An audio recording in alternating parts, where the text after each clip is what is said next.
Hello and welcome to Eurorack Roundup. My name is Donald Crunk. We're going to go through every module released in the month of October 2016. Every Eurorack module. I think it's possible to do that.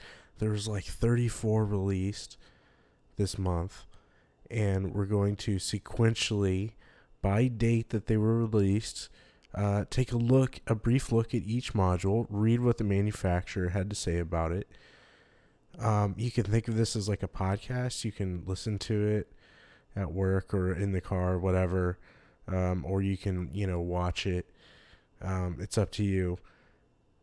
And I'm going to do like 3 of these, for like 3 months. And then if people are into it, then I'll do more. This video is made possible through the use of Modular Grid. I think if you're into Eurorack, you probably already have an account with Modular Grid, so I don't need to tell you about it. But if you don't, if you're wondering where all this stuff is coming from, where all these awesome modules are, it's Modular Grid, and you should get an account there and check it out. So we're going to approach these modules assuming that you have a baseline understanding of Eurorack and you're somewhat, you already own some modules and you're just interested in what's coming next on the horizon.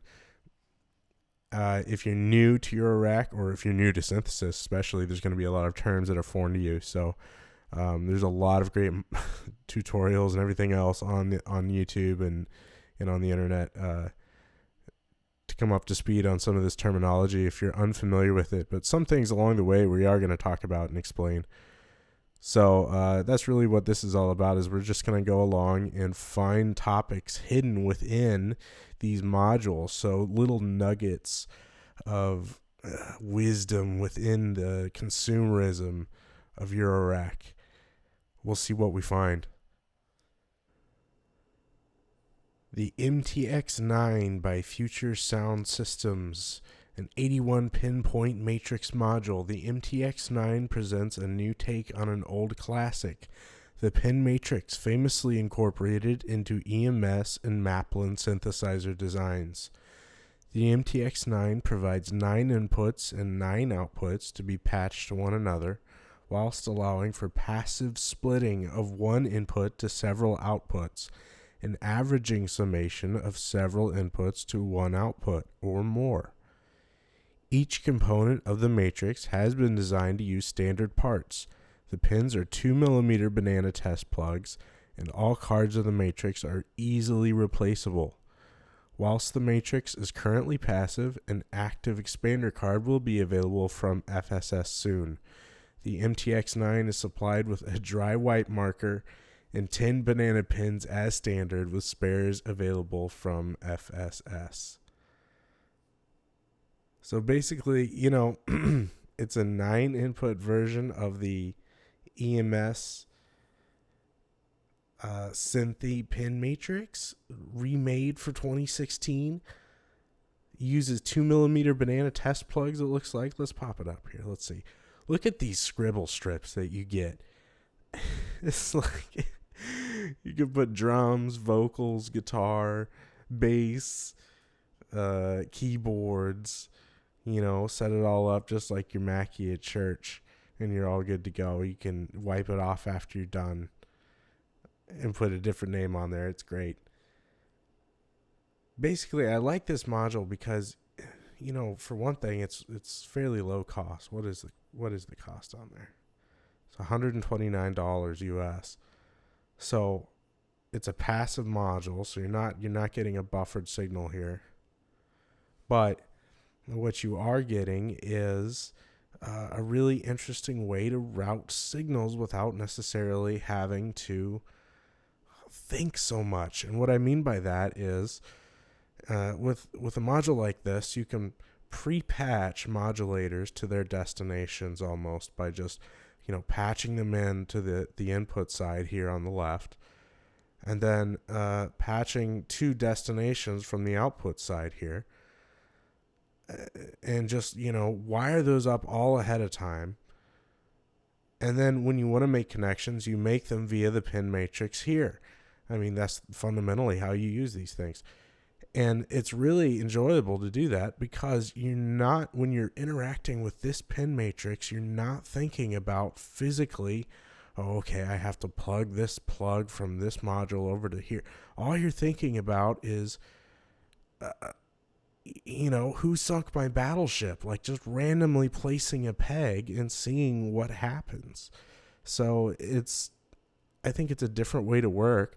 It's a fun way to work if you're into kind of exploring the extent of what a single patch can do. And by that I mean, like, if you're into big sprawling patches that can evolve and you get a lot of use out of them. The MTX9 by Future Sound Systems. This is the Earth VCA by Copper Traces, a multifunction dual phototransistor VCA. Earth is a dual VCA built around a common part used in an unusual way. The opto-isolators at the core of the VCAs are most often used in modern switch mode power supplies and use a phototransistor as their output instead of the photoresistor used in Vactrols. When used in a VCA, they have a sweet, slightly rounded over tone, are very quiet when closed, and respond to CV much more quickly than Vactrols. They also produce a smooth, asymmetrical distortion that can be controlled by adding a DC offset to the audio signal. The VCA has an exponential response and a DC-coupled signal path that allows for use with control signals. The link and invert buttons add the level and CV inputs from the top Earth VCA and pass them down to the lower Satellite VCA.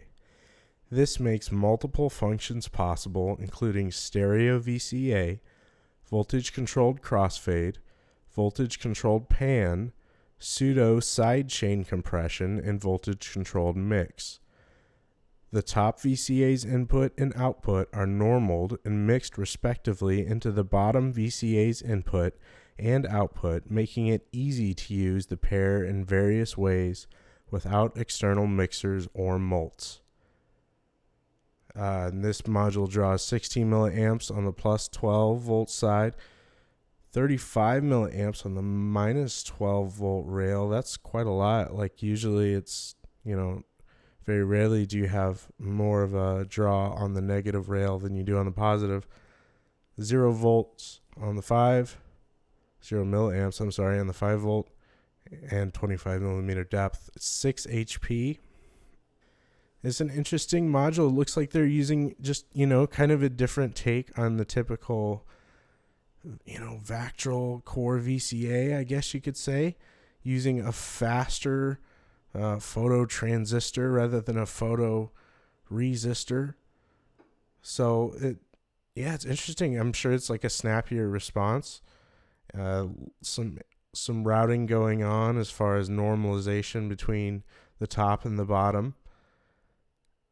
Very simple, but functional layout looks like. Lots of room on the left and right to put your hands, which I enjoy. Very cool VCA. It's the Earth VCA from Copper Traces. This is the Domino Eowave. It's a baseline module. The Domino is the Eurorack modular version of its desktop bigger brother. An all-in-one synth voice with SAW square wave oscillator, ladder type low-pass filter, envelope, and VCA. It is designed for pure beefiness and grunt in the low-end department. It excels at bass lines, acid, kicks, and low-throbbing drones. Ooh.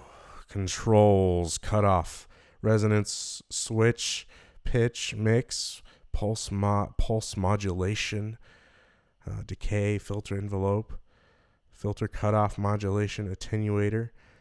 Basically, the thing to take in about this module that I find interesting is the primary large knob. This is a voice module, if you can't tell by now. So it's intended to be essentially an all-in-one signal path where you have an oscillator going into a filter, and then to an output, and your modulators are separate. But on this module, you'd expect the large knob to be the oscillator pitch knob, wouldn't you? Instead, it's the cutoff for the filter. It's a large knob. It looks like straight off of Fender Blackface fucking 62, whatever. It's a large knob. Maybe it's supposed to look like a 10-turn pod at first. That's what I thought it was, but no, it's not. It is a cool looking knob though. I really like it. It's the large knob here. The pitch knob is this tiny little plastic trimmer with a white indicator on it. I think that's something we're seeing increasingly in Eurorack, is the use of these like plastic trimmers with white indicators. It's not a bad thing. Like, they're less likely to get bumped, I feel like, and it's less crucial if the cutoff knob gets bumped, obviously. So in a small module like this that's going to be a little bit cluttered, maybe, where you're going to have your fingers down inside these controls, not a bad choice. So the other benefit is you can fit all this horsepower in just a small module. How big is this module? What, like 10 HP. So a lot of power, like this 303 style, it looks like, kind of module, in 10 HP. Very cool. The Domino from Eowave. That's $335. No info on power draw yet. Next up, we have the TRSHMSTR from WMD. The TRSHMSTR is a collaborative effort between WMD and electro dance heavyweights Mastercraft. TRSHMSTR features an aggressive combination of bandpass filtering, filter, and distortion groove. The filter and groove sections can be used independently or together to produce a wide variety of tone shaping, from subtle distress to full-on acid destruction. The ins and outs of the filter and drive sections are cross-normaled, so you can run your signal through the filter and drive. Run your signal through filter and into drive, or vice versa, with no extra patching. Filter is a bandpass filter with self-oscillating resonance and 3 feedback flavors. It is calibrated to have a vocal range that evokes vintage wah voicings. The flavor switch controls the type and amount of filter's resonance clipping. In flavor 1, down position provides heavily asymmetric silicon diode and LED clipping, allowing your signal to remain musical and organic sounding. Flavor 2, the up position, adds more resonance and grit using Zener diode clipping, but still keeps your original signal intact. Flavor 3 pulls out all the stops and clipping diodes and overtakes the incoming signal with intense resonance and filter saturation. Our drive circuit is based very loosely on Tube Screamer designs of old, but it has been painstakingly revoiced to complement a wider frequency range, and higher levels of gain. We have replaced the original TS input filter with a tri-mode high-pass filter that allows you to get everything from nasally grime to bass fuzz. And I'm not going to continue. There's quite a bit of information. You can read more about it here on Modular Grid, but it's a distortion. It is a filter, a bandpass filter meant to emulate wahs. So the Dunlop wah, the Morley wah, I'm not sure which wah in specific. It's a wah. It's a fucking wah. What do you want? In a flexible module that can be routed in different ways without patching, which is really interesting. So this is a collaboration with Mastercraft, as I said already. New from WMD for the October. 56 milliamps on the plus 12, 53 milliamps on the minus 12. Extremely specific numbers there from WMD. Thank you. That's fantastic. You must have wonderful test equipment at WMD. I love that. 0 on the 5, 25 in depth. 229, very affordable module. from WMD. WMD is known, I think, for making very affordable modules, and it's cool to see that now they're getting into collaborations with artists. I think that's one of my favorite sort of genre of module in Eurorack is the module that is designed by the guy that uses modules a lot, like day to day, plays live.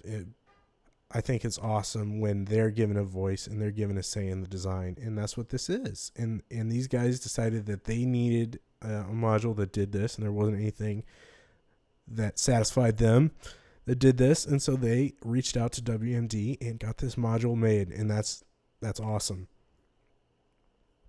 So again, $229, 12 HP, so not huge. So definitely a lot of people that are making heavier music or, into distortion really might be interested to check this module out. And now we're looking at the Rhythm by Qubit Electronics. Aha, look at this monster of a module. It is 28 HP in width, and look at that monster knob in the middle. The Rhythm is a 4-channel pattern generator with BPM display. It ships with a multitude of genre-oriented rhythms that can be altered on a per-channel basis. With each parameter under voltage control, an unlimited number of permutations are available.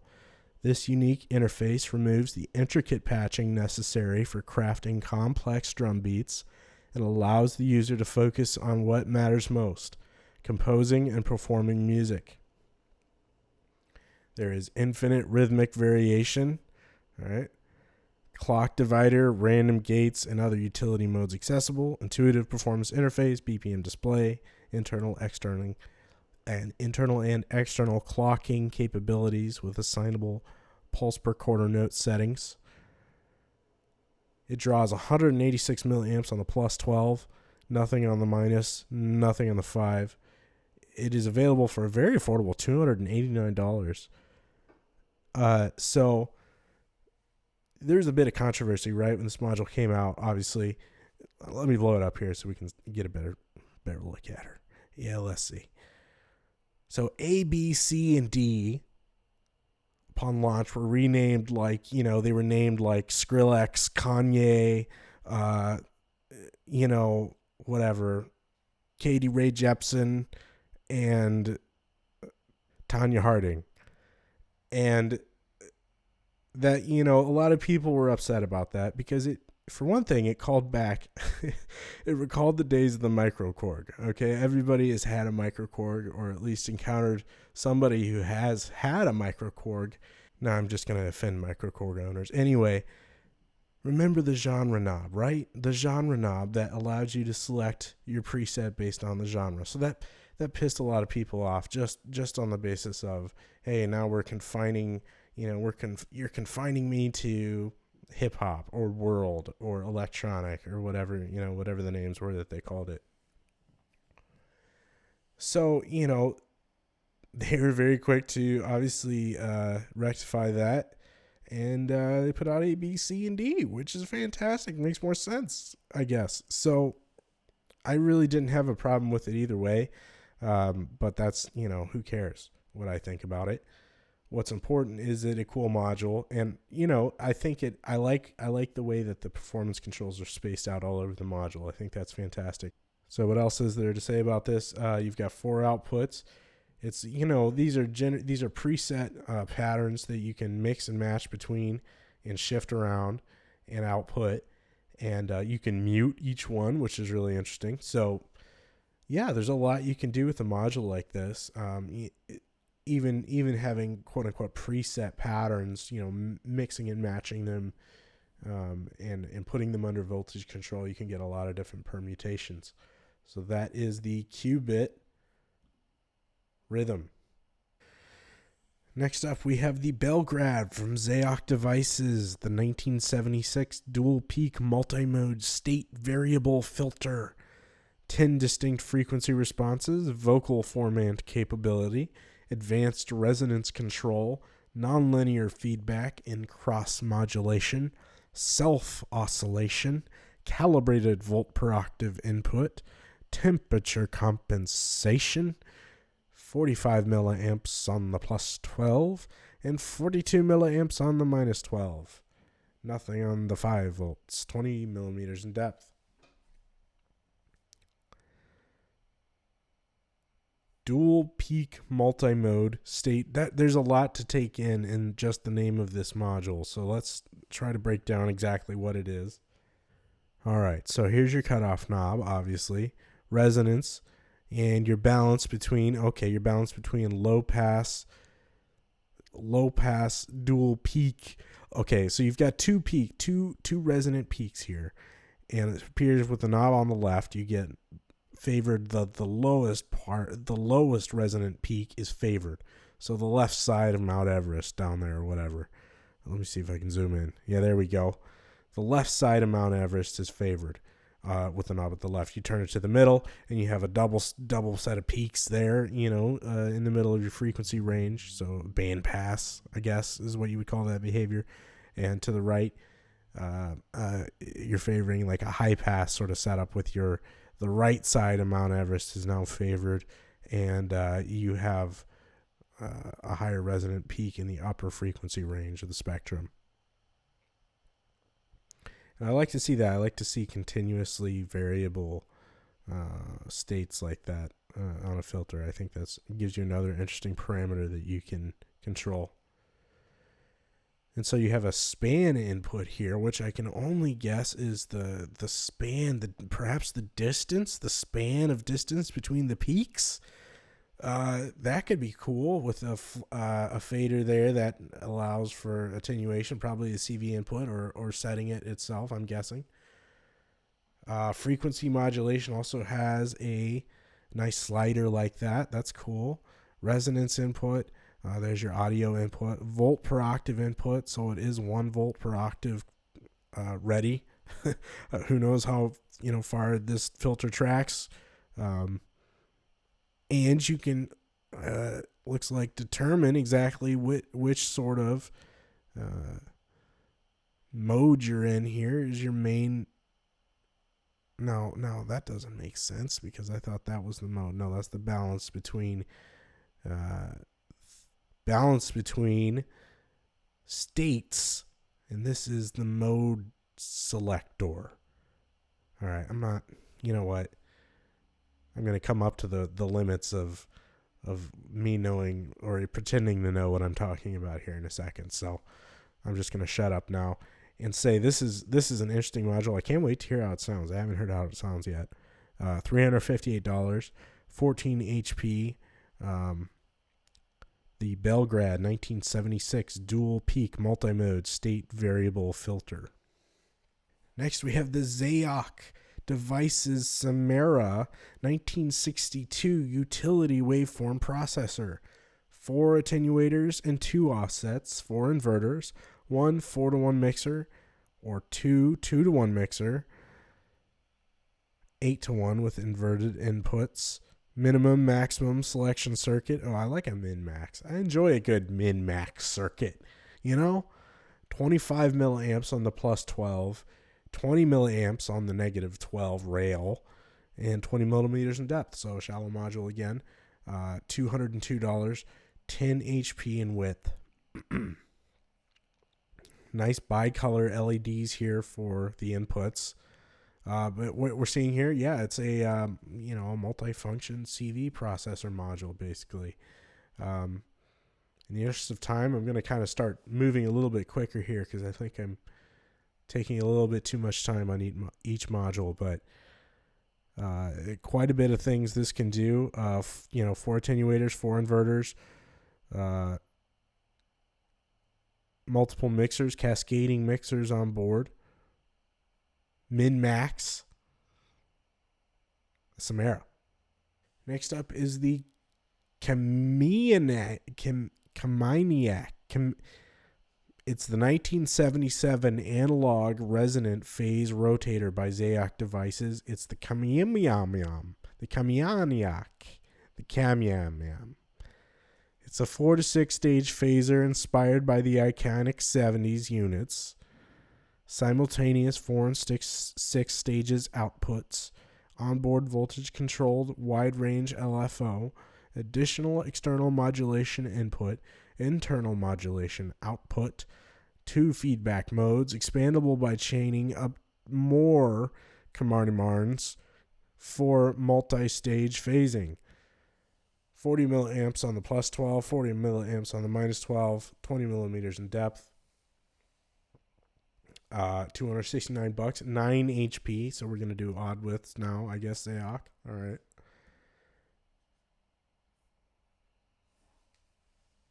There it is. Fairly simple phaser. I'm guessing that's what they mean. A switch that goes between wasted and stoned here. All right. No comment there. Rate in depth for the internal LFO, which is cool. I like, I have two minds about this kind of thing. It's a modular synth, so yeah, we should have to patch our modulators up and all that. But every once in a while, it's nice to have the modulator actually built into whatever cool module or function it is that you're wanting to modulate. Like if you, in this instance, it's just a really simple LFO that, it has an external mod input. I assume it can modify the rate of the LFO. I don't know. But right here, LFO rate input. I don't know if you can lock tempo to that or what it is, but it's just convenient sometimes to not have to patch things up. It goes against the idea of modular synthesizers also.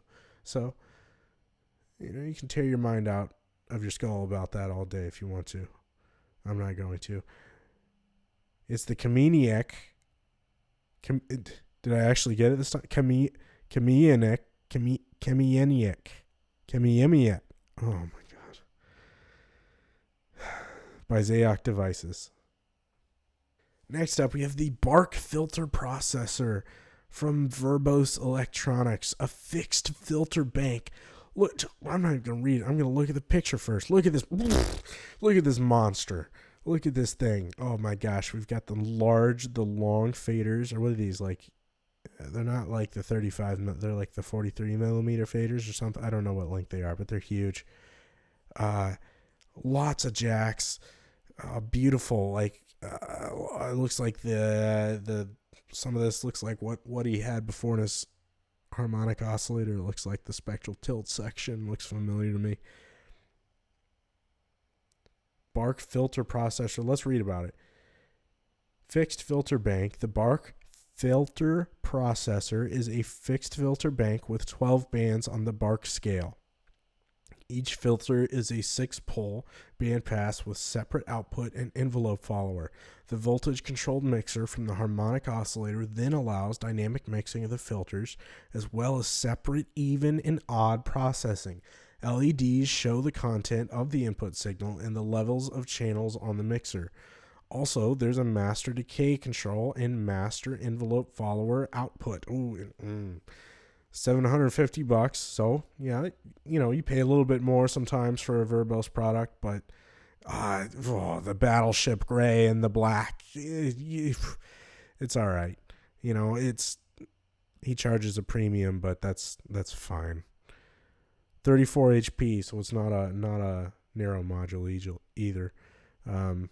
Really interesting and really interested to hear how this sounds. I really like fixed filter banks. I think they're really cool if you're doing sound design, especially, and you want to really get in there and create all kinds of interesting sounds. Also, if you like to work with feedback a lot, I don't so much, but I know a lot of people that do.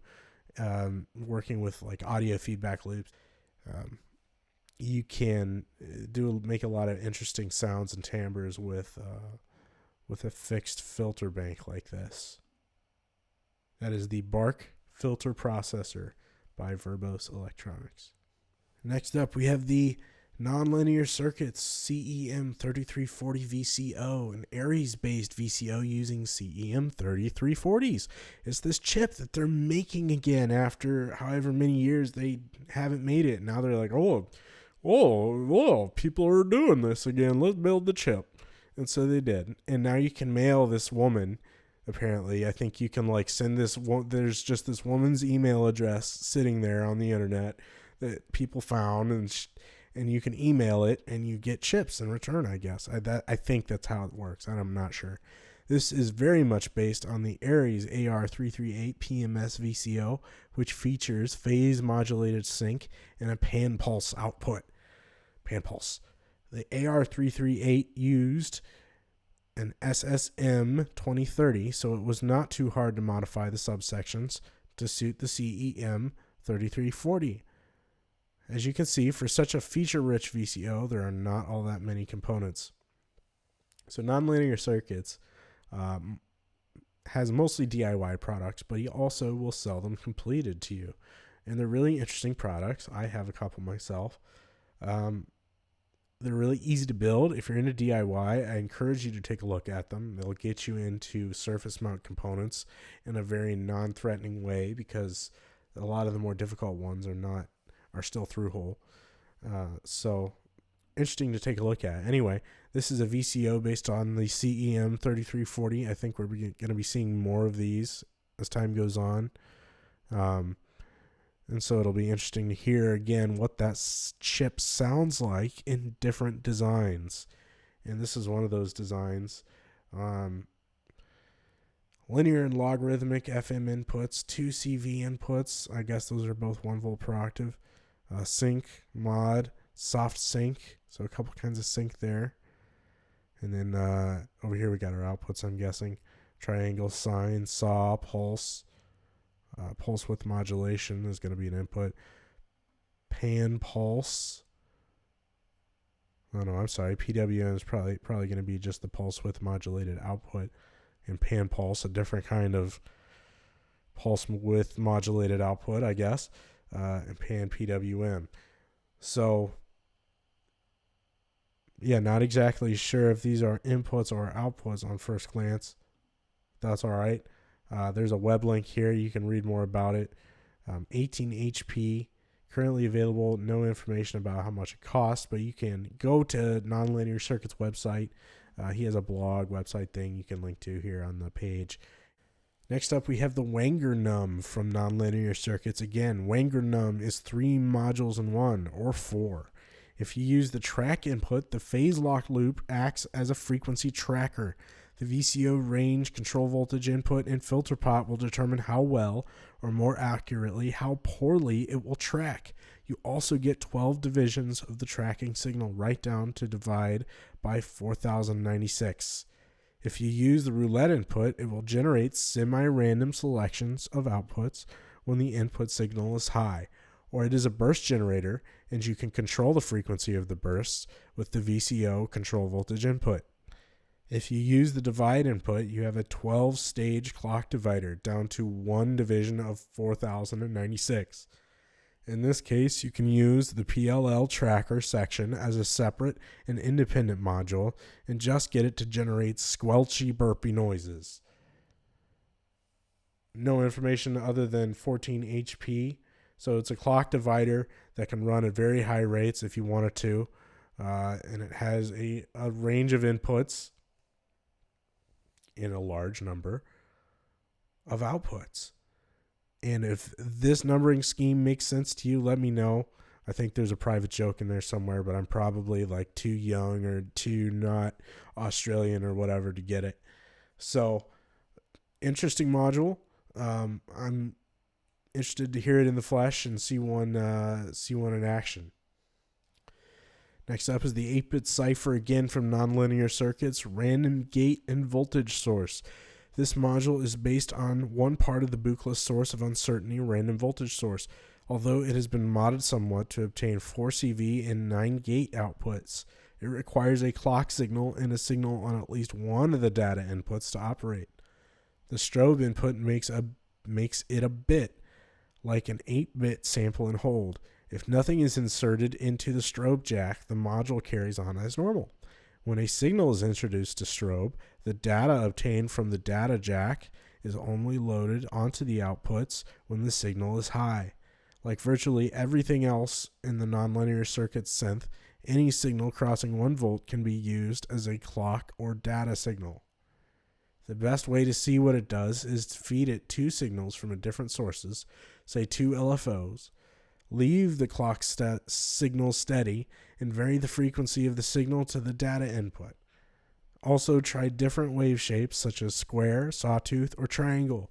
You will see how the data is shifted down through the stages. It takes a little bit of tweaking to get the data moving through in patterns you like, but should be very easy to see what is happening by watching the LEDs. Once you have it running nicely, connect one of the CV outputs to a VCO and have a listen to the patterns. Tweak the signal on the data input to see how this changes. The first and final stages are fed back to data input 2 via a crude XOR circuit. If nothing is patched into this input, the feedback signal will ensure a nice level of complexity to the output patterns. The CV outputs are all related to each other, but are all different. Part of CV1 is fed to CV2. Part of CV2 is fed to CV3, etc. The stage outputs are great for driving drum modules or anything you like. 10 HP, again, no info on pricing. Really interesting. Takes, part of the Buchla source of uncertainty module, condenses it down. You need a clock input to run this thing. So similar to the Turing machine in that respect. If you're familiar with that module, most of us are. As well as at least one CV input for the data, and presumably you'll get crazy shit out the other end, which is par for the course for nonlinear circuits, and that's really why you should be interested in his modules. Next up, we have the return of the classic Z2040 tip-top audio, 24 decibel 4-pole low-pass VCF. The Z2040 is our redesign of the most famous analog filter from the polysynths of the 80s and features Tip Top Audio's signature lush, big, and creamy sound. Its frequency sweeps make thick bass lines and leads with great dynamics.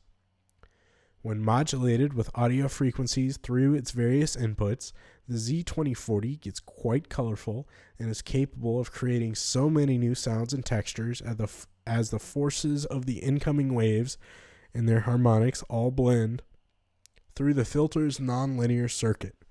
When set with resonance feedback fully up, the Z2040 transforms into a pure sine core voltage control oscillator.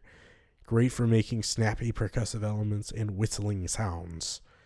A look under the hood will find that the heart of the Z2040 is a discrete design 4-pole low-pass filter with a similar core to that of the SSM2040 filter chip used in the 80s Prophet 5 Rev 2 synthesizer, and its brother, the SSM2044, used in the famous early EMU samplers and PPG synthesizers of the 80s. Both filters are considered by many as the best sounding filter ever. Quotes around that. The Z2040's 4 modulation inputs are built to handle CV and audio signals, enabling deep modulation of the filter core and passing signals. A voltage-controlled resonance input is provided to modulate and even clip the sine wave produced by the filter feedback loop. A frequency modulation input provides dynamic filter sweeps, and the unique voltage-controlled FM index allows modulation of the incoming FM signals. On top of that, the Z2040 comes with an audio VCA that can be configured to act upon the input or the output of the filter. 20 milliamps on the plus 12, 20 milliamps on the minus 12, so very economical current draw there. $205. Price is very good. 8 HP. It's rather small. Really, this module, I remember when I started in Eurorack, the Z2040 was one of the king shit filters. And I remember a lot of noobs signing up with the 2040 and no other VCAs in their system because, the 2040 has a VCA in it. And yeah, it does. And that's awesome. And, it does not substitute having a regular VCA in your system. But I think we've all learned our lesson on that by now. It's cool to see this filter back in the new redesigned, Tip Top Audio livery. And they've got these plastic 3.5 millimeter jack surrounds, I guess you would call these things. They look like a colored banana jack almost, but they're obviously not.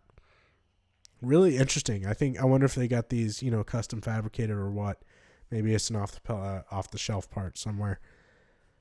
And the new interesting panel design they're going with, I like. Is that like a green? Is this green again that we're seeing? I enjoy green in Eurorack for some reason. I think green, more green, please.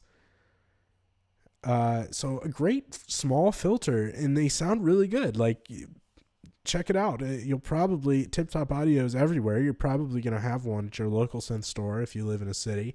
If you don't, go over to your friend's house in your city that has a Eurorack system. He'll probably have the old one or a new one.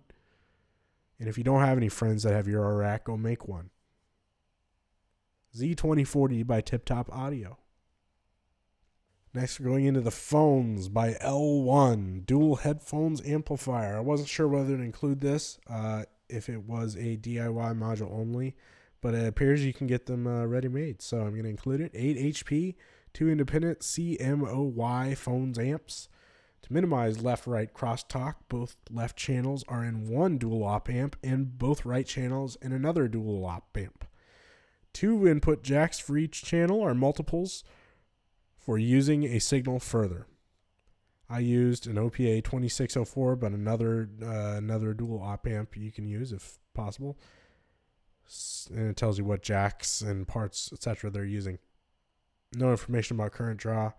8 HP, $165. Stereo input, 2 headphone outputs. Really simple. The Phones by L1. Here we have the 4 Bricks Rook by Shakmat Modular. Okay, this is the quad trigger sequence generator. And look at this big boy. Wow. We've got 4 big ol' honking buttons on the bottom there. I think they're those big plastic, like keyboard switch type buttons that you would see just on on a missile launcher. Just they're cool as shit. Variable length sequences up to 32 steps. Shifting functions scanning through different segments of the sequence. Non-volatile memory allowing to store and recall patterns. 16 slots of 8. 4 tracks of 32-step patterns. Potentiometer and CV input for table addressing. Quantized function per track. So not pitch quantizing, but step quantizing. 2 playing buffers, A and B. Play mode allows to play and record your sequences on pads, so you can bang stuff out on the buttons. Cool. Table mode allows to read and load sequences stored in the non-volatile memory, so stuff you already banged out on the buttons. Fill mode allows you to use the tables in a more dynamic way. Mute mode allows to mute tracks and erase part of the sequences. Random generator allowing to automatically fill the sequence or create random sequences. Adjustable trigger length. Factory tables, including pre-programmed beats and special clock divisions, such as triplets. Bipolar CV inputs, high-quality Electron-like push buttons. Electron. High-quality metal potentiometer with DJTT rubber, double rubber injected knobs. No info on current draw yet. 16 HP. You can get this as a DIY project as well. But very cool module that can do a lot. He's already released the video of this thing, and it's really exciting to watch. I'm not going to show it on here, but go watch it if you're interested in having a new trigger generator that can shift around in the pattern and that you can kind of input your own patterns into, a bit like maybe the 10P or something like that. But obviously this is a different way to do it. So look into the module more on your own and determine whether or not you like the way it works. I think it's really interesting. I'm interested to see what people do with it. The guy that started Shakmat Modular, I think his name is Bishop Dust on Muffwiggler. He's a really good musician on his own, like even before he started doing this. I remember hearing his music back in the day and thinking like, oh, this guy's really really good. And then he came out with the Knight's Gallop and another module, the Bishop's Miscellany, I believe. Both really interesting modules that are kind of in the same vein. So he's obviously sort of found a niche for himself that he wants to explore, and I think that's cool. the 4 Bricks Rook by Shakmat Modular. Now I'm going to take you back to the output. Not the output. No. I'm going to take you back to the main page here in where we have an overview of all the modules released in October. Look at all these modules. Holy shit. And we're going to look here at the Dreadbox stuff because they dropped like, I don't know how many modules. 1, 2, 3, 4, 5, 6, 7, 8, 9, 10, 11, 12, 13, 14 modules right in a row. An entire system's worth of modules. And I'm afraid I'm just not going to be able to get it the fair shake that it deserves. One, because I don't know that much about Dreadbox's stuff. Like, their tabletop units are really highly regarded. But I haven't really played them that much. There's just so many different things out there to play, aren't there? There's so many different choices and so many knobs to turn, and I haven't turned them all yet. I'm going to do my best to quickly go through each one, but I want you to get an overview of at least the graphic design of what they decided to go with. Isn't this cool? They've created this sort of continuous line across their panels, and I just put it in the kind of the order that I felt made sense to me if I were designing a system. This is the order I would put them in, and you can see it like kind of connects up. So maybe they think the same way as I do, maybe, or maybe not. Maybe they're just really intelligent in their graphic design, and I think that's cool. I like little touches like this. It encourages you subtly to get more of the same, put it next to it to kind of continue your line. How long can you make your line? That should be the Dreadbox. That should be the Dreadbox slogan. How long can you make your line? The WL oscillator by Dreadbox. It's a standard Dreadbox oscillator, saw chord based, 3 individual wave outputs, tuned at 1 volt per octave, hard sync input, wide frequency range, 25 milliamps on the plus, 20 on the minus, 22 millimeters in depth, $129, not very expensive, this stuff, 10 HP. You've got very simple, tune and fine-tune controls, control voltage input, sync input, sine, saw, get out of there, square, and pulse width output. No, I'm sorry, pulse width modulation input is what that would be. I'm guessing. I don't see anything referenced to that. Pulse width modulation input, we're going to call it. There it is. The WL oscillator by Dreadbox. The WL mixer by Dreadbox. 3 individual 3-to-1 mixers suitable for audio and CV signals. 10 milliamps on the plus, 10 milliamps on the minus, 22 millimeters in depth. $89 for this product. It's a very simple mixer. It looks like 3 individual 3-to-1 mixers. So they're ganged and they're normal together. And then you have 3 outputs down here you can use individually, or it looks like even those are normal together. So maybe you can just patch everything into these and get 1 output. I don't know, or just 3 outputs. It looks like they're normal together to me.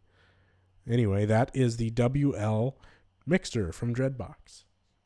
WL filter from Dreadbox. The Verbos filter, OTA-based circuit, 2-pole, 12 decibels per octave, low pass and high pass outputs, voltage controlled resonance. Oh, interesting. Accepts inputs up to 10 volts point to point, 22 milliamps on the plus 12, 20 on the minus, 22 millimeters in depth, $119, 8 HP. Yeah, basic low pass filter. It looks like 2-pole, 12 decibels per octave, input, cutoff, resonance, high pass output, low pass output. The WL filter by Dreadbox. The WL Dual VCA by Dreadbox. Dual OTA VCA suitable for audio and CV signals. Accepts inputs up to 10 volts point to point. 5 milliamps on the plus. 3 milliamps on the minus. 2 input knobs, essentially, attenuators. Just dual OTA VCA, very simple, $119, 8 HP. The WL Dual VCA by Dreadbox. Now it's the WL envelope by Dreadbox. Standard ADSR envelope, manual trigger, bipolar output, plus 12 volts, has 12 milliamps on it, 10 milliamps on the minus 12 volt rail, 22 millimeters in depth, $109, 8 HP. It's an envelope generator ADSR with sliders, and that's fun. I enjoy ADSRs with sliders because, I mean, that's what we're used to. If you're coming from the world of traditional synthesizers, you're used to seeing sort of that slider, that traditional sort of like ski slope of ADSR shape, and the sliders helps to visualize that for me. So I enjoy envelope generators with sliders. The WL envelope by Dreadbox. The WL-LFO by Dreadbox, voltage controlled LFO for individual wave outputs, variable pulse width, frequency range about 220 hertz, 22 milliamps on the plus 12, 20 milliamps on the minus 12, 22 millimeters in depth, $119, 8 HP. So it's a very simple LFO. It has CV control, so I'm guessing that's like, you apply control voltage, and that control voltage then speeds the rate up, not you apply a clock and it syncs to it's not this. There's a place for both. I think an LFO with a control voltage input is more interesting for like if you want a less predictable modulation source. I think it's fun to be able to do that. Frequency range goes up to 220 hertz, so a little bit into the audio range there, not much. The WL-LFO by Dreadbox. The WL divider by Dreadbox, frequency divider, divides the input by 2 and by 4. Nice for dividing clocks and creating suboctaves. The outcome is always a square wave regardless of the input. So it's a comparator, essentially. You have an input, and from that input you derive something. If it's a simple waveform from an oscillator, you derive the same waveform at a frequency divided by 2 or divided by 4. So you can use that to create, for instance, divide by 2 for a square wave put into it is going to create a 1 octave below the signal that you put in there. Divide by 4 is going to create 2 octaves below. So it's fun for bass lines. You can also use it as a clock divider. So if the waveform you put in there isn't that fast, say it isn't audio rate, it's down in control voltage rate land or clock land down there, and it's pulsing away. You pump that in there, and then divide by 2 is going to take it's going to count the number of pulses you put in there and divide those by 2 and output that result at the divide by 2 jack. Same for the divide by 4. So you can use it with both audio rate signals and clock signals. And I think fixed clock dividers like this are extremely underrated in Eurorack, and I think it's important that everyone at least tries having one in their system for a short time. They're fun to use. $49, very inexpensive, 2 HP. The WL divider by Dreadbox. The WL Echo by Dreadbox. The Erebus delay circuit, delay times 30 milliseconds to 800 milliseconds, or 400 to 800 in lo-fi mode. Accepts inputs up to 10 volts point to point, 25 milliamps in the plus 12, 10 milliamps in the minus 12, 22 millimeters in depth. $119, and not very expensive again. 8 HP. A very simple echo module. It's a delay module. I'm interested to know what chip it uses. I assume it's maybe it's like the PT2399 like most of them use, but I don't think it is. If it's 30 milliseconds to 800 milliseconds, that seems like longer than what that chip can do. Maybe I'm wrong. I don't know. It's got an input, a CV input presumably for the time, and an output. The WL Echo by Dreadbox. Next is the WL Reflector by Dreadbox, part of the upcoming Abyss synthesizer. It's a 1024 stage BBD-based chorus, flanger, and echo circuit, so a really short delay, in other words. Requires an external LFO for flanger and chorus sounds, so it has no internal modulator, unlike the Xaoc phaser we took a look at earlier, which had that modulator built in. Remember that? And I was like, oh, sometimes it's cool when we have that. And you were like, no, you should patch it in. because you're lazy, and why wouldn't you just patch it in? It's modular, dude. And I was like, yeah, but sometimes it helps. And, you know, maybe in this case, like, they sacrificed that modulator for simplicity, or just because they didn't want it in there. It's nice to see. It's nice to have that feature.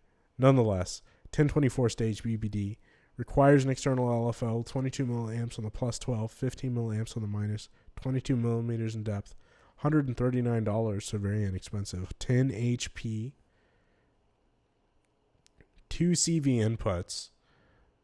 It not immediately obvious where they go. A wet output and a regular output, so you can run it in stereo and get some interesting sounds probably.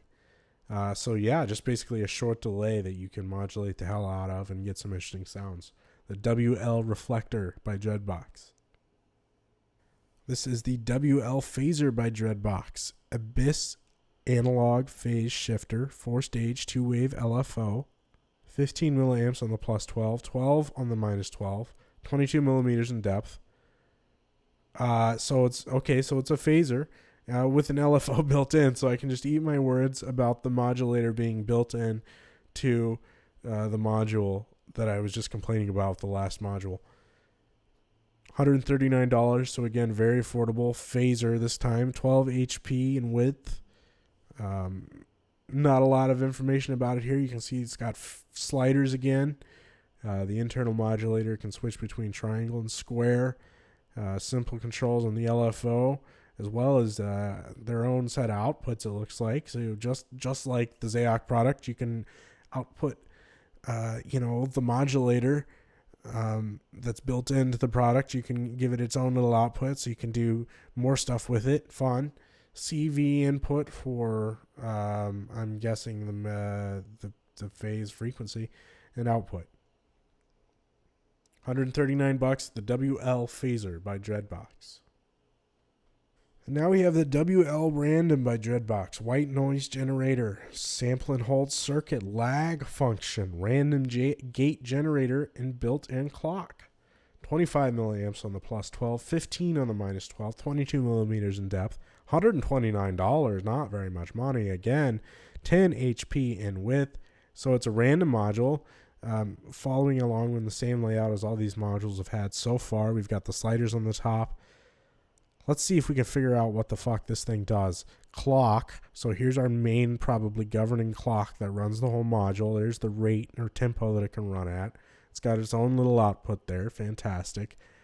Doesn't look like there's any way to modulate that clock externally, but you can probably clock the sample. Yes, you can clock the sample and hold externally if you want to. There's a lag section, so slew generation essentially from when the clock hits it, I'm guessing. It'll produce lag depending on where you have these sliders set. So if you have the sliders high, when the clock hits it, there's going to be a long slide up. And then if this thing is short, like it's set here, on the fall, you're going to get a quick fall down. And you can toggle between ranges here, it looks like. And then down here in the random section, you have a sample and hold output. So it looks like I'm guessing it's probably normal to noise, white noise, like most sample and holds are. So every time the clock is probably normal down there as well.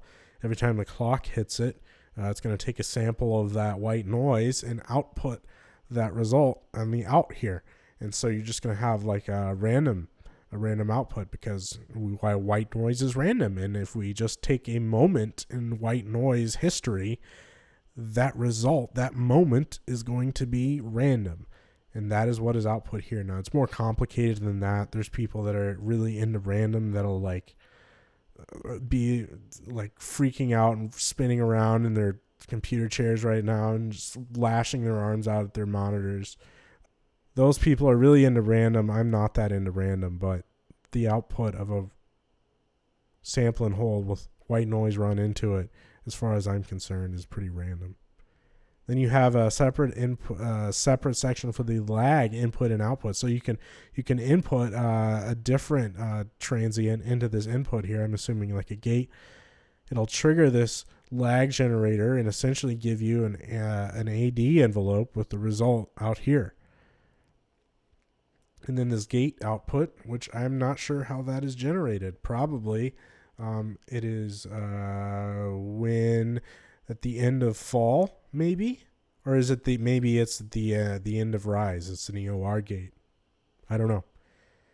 But there's a lot going on in this module, actually. And I like the feature set. A really, really compact sample and hold section. The white noise output has its own output there, I forgot to mention.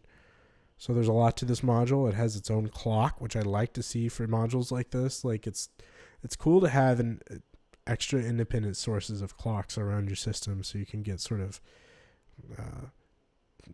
other little melody lines and drum lines going at completely independent tempos, and like bring them in, and it's cool. Anyway, that is the WL Random by Dreadbox. Next up, we have the WL Attenuator by Dreadbox, a 2-channel passive attenuator. First attenuator channel is linear, second is logarithmic, so 2 different potentiometers used here. Module does not draw current, so it is a passive module, 22 millimeters in depth, $39, 2 HP. It's an attenuator, 2 HP attenuator for $40, very cheap. Uses trimmers, again, those black plastic shafted trimmers with the white indicators on them that aren't that bad. I don't care what people say, they're not that bad. If Fat Fingers McGee like myself can grab onto these things and twist them around, you can too.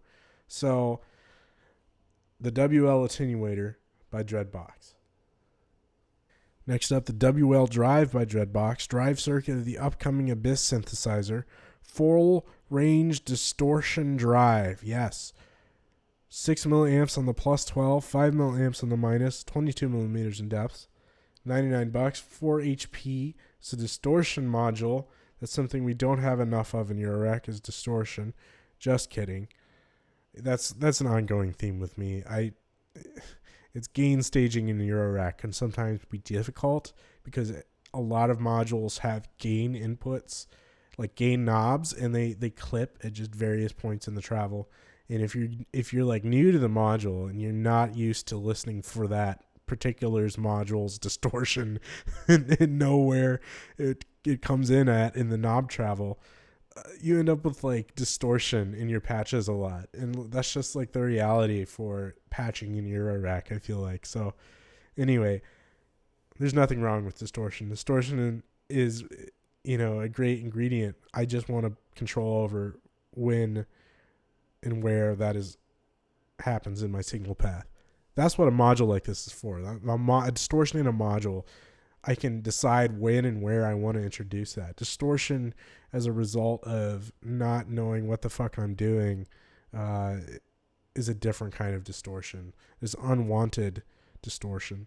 And it can be remedied by me learning what the fuck I'm doing, but that takes time and effort. That's the WL Drive by Dreadbox. $99, 4 HP distortion. And we've come to the end of the line with Dreadbox modules now. It can be used.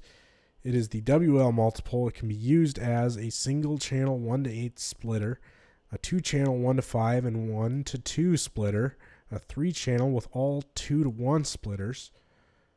So it's a reconfigurable mult that probably relies on the switching built into 3.5 millimeter jacks to reconfigure itself depending on what's plugged in.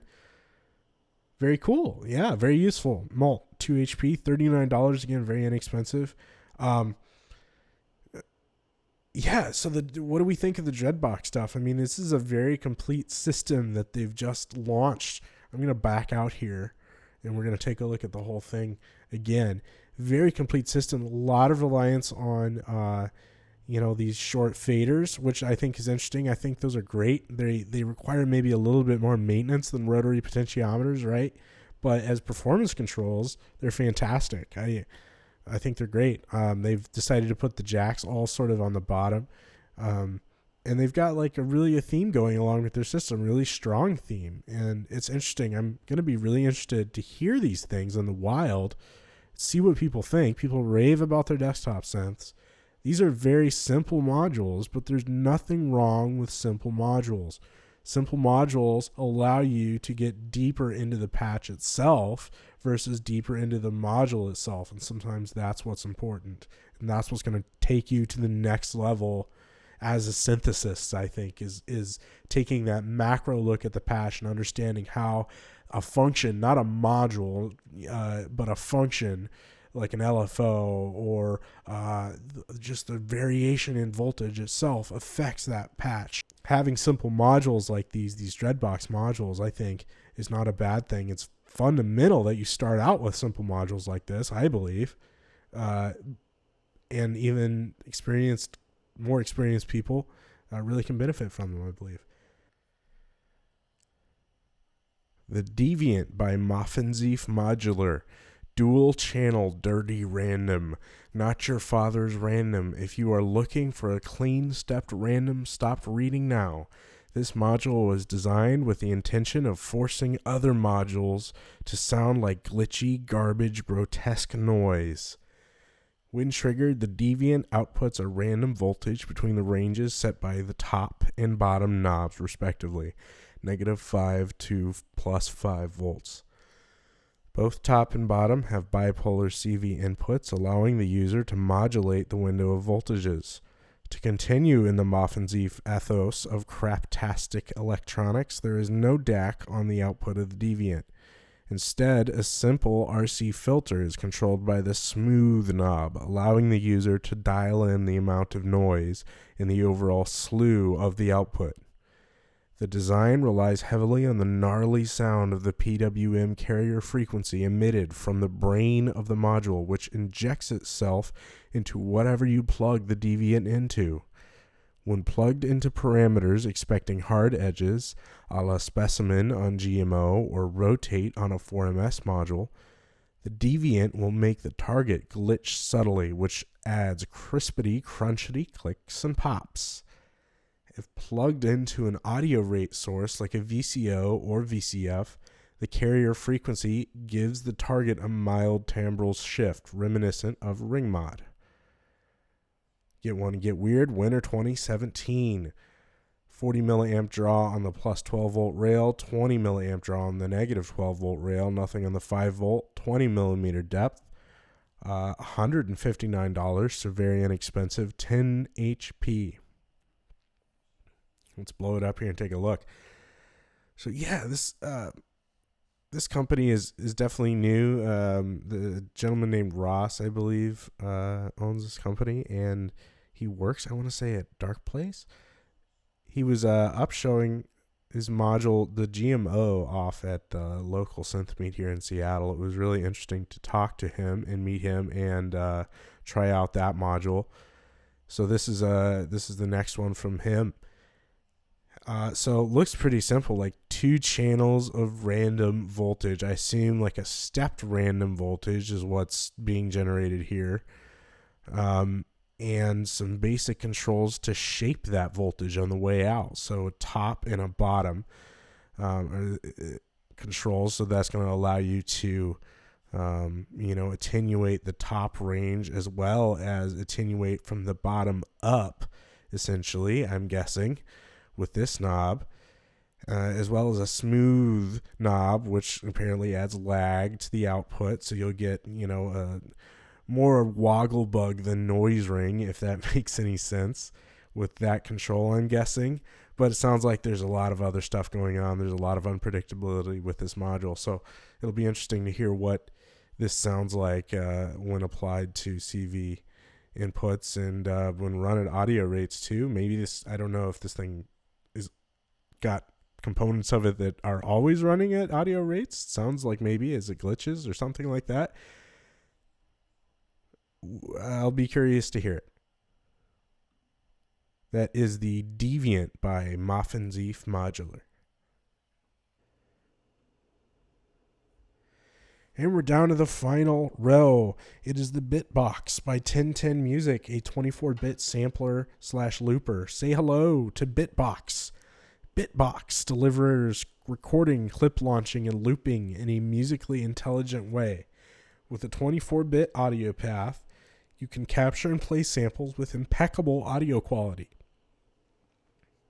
With clock and MIDI inputs, you can create loops pre-cut to bars or beats and launch clips with similar synchronization. Bitbox has a capacitive touchscreen that makes easy work of tweaking, browsing, and loading sounds from a micro SD card. Features playback of up to 16 simultaneous samples from internal memory or up to 4 samples directly from micro SD.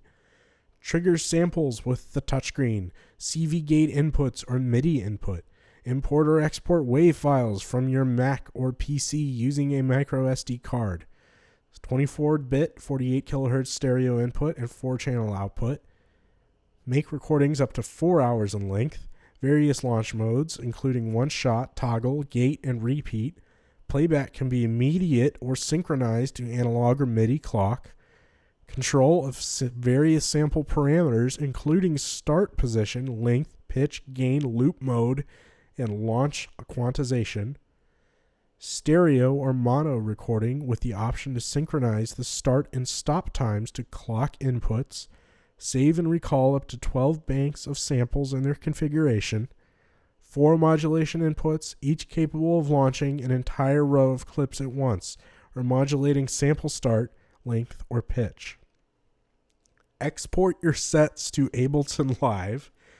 Accepts TRS MIDI input compatible with Arturia and other products. And wipes your butt. All 350 milliamps on the plus 12. So one third amps on the plus 12 rail. Nothing on the minus 12. Nothing on the 5. 25 millimeters in depth. $600. 26 HP in width. And look at this monstrosity of a module.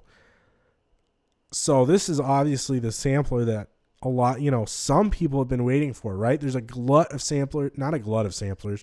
There's a glut of samplers coming out right at the same time. There's not a lot of them out there.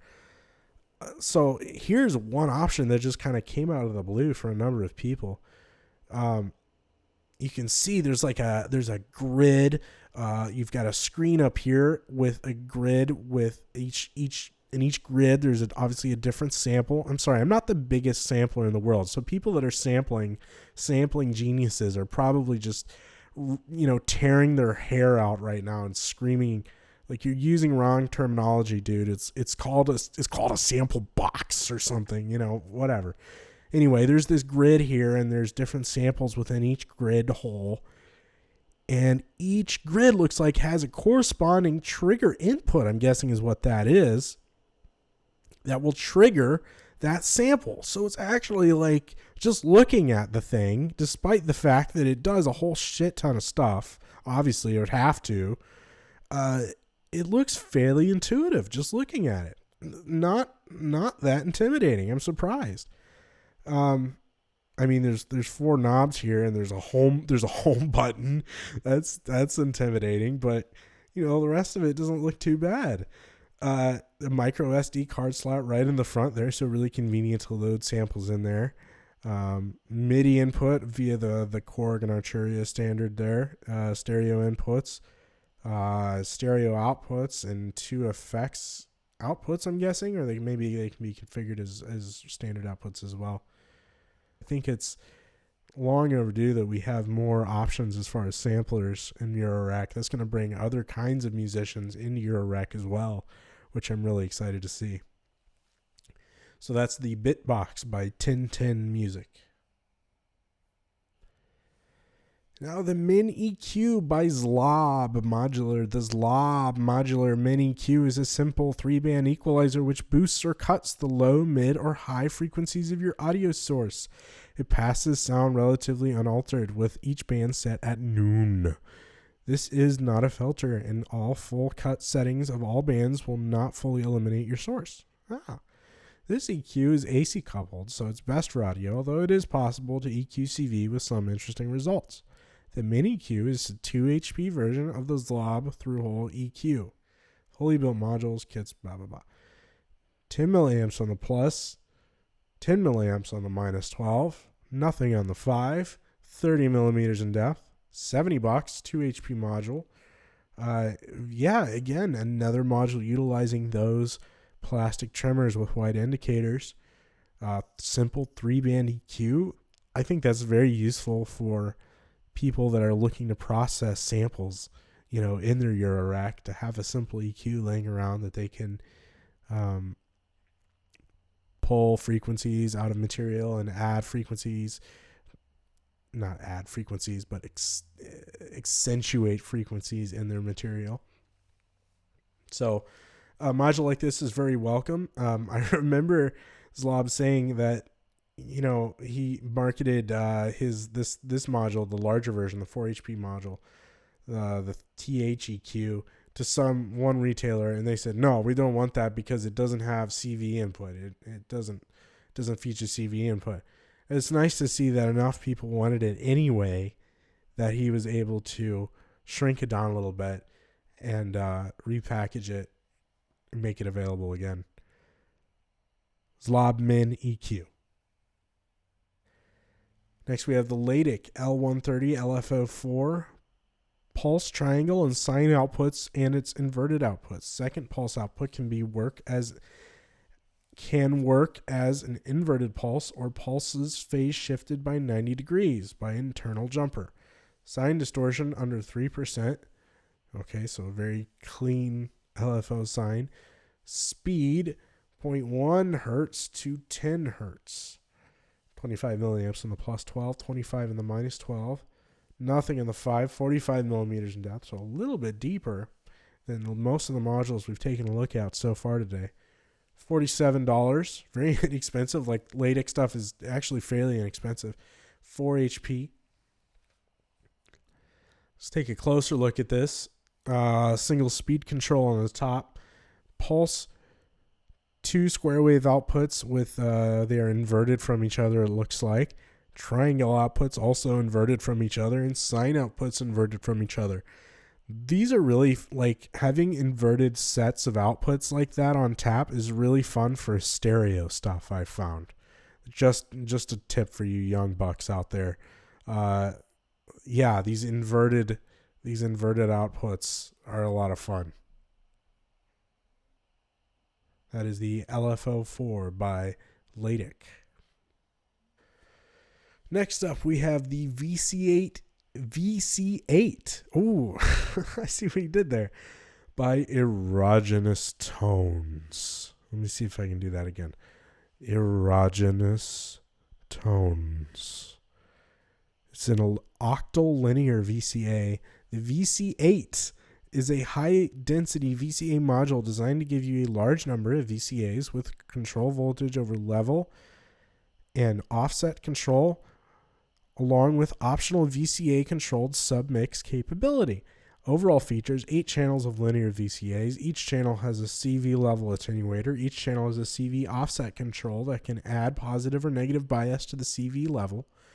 White LED indicates CV level after offset applied. Output submix configuration can be engaged on 2 channels. Channel 4 submix engaged will receive VCA channels 1 through 3 and be controlled by VCA 4. Channel 8 submix engaged with receive VCA channels 5 through 7 and be controlled by VCA 8. Channels 1, 2, 3, 5, 6, and 7 still provide straight-through VCA signal regardless of submix setting. Aluminum knobs with knurled edge for easy manipulation. Skiff friendly. No info on current yet. $319, 18 HP. So $319 for 8 HP. For 8 VCAs. Just one moment here. Let me do the math there. Roughly $40 per VCA. So that's not bad. And you're getting it in a fairly small footprint as well, with some nice CV offset functions, which are very handy to have if you have, a lot of wild modulators all over your system. You just want to jack them in there and not have to worry about attenuating before you hit a CV input. You have those capabilities built into the module, it looks like. The VC8 by Erogenous Tones. Finally, the last module we have is the Humble Mult by Noise Reap. It is a simple, just what a nice, calming Mult we have for our last module. A 4 HP passive multiple with 2x4 configuration, just as simple and humble as you could ever want. But it serves an incredibly important function, doesn't it? When we're looking at modules, when we're looking at things to buy, what do we want to buy next? But sometimes it's those simple utilities like a Mult, a $6 Mult, which, by the way, that's extremely inexpensive. $6 Mult. It's going to allow you to take the one envelope generator that you bought for $150 and multiply the work that it does 3 times. So what more can you ask for a $6 product? That is the Mult by Noise Reap. Well, thank you for listening. It's been a long video. There are a lot of modules to cover. If you enjoyed the video, please hit a thumbs up button, I guess. Smash the liker, right? And tell your friend, hey, there's this video that just covers all the modules in one video, so you don't have to look around. You can just go to this one video and listen to every module from this weird Midwestern guy. He'll read you everything the manufacturers write about them, and he'll tell you all about them.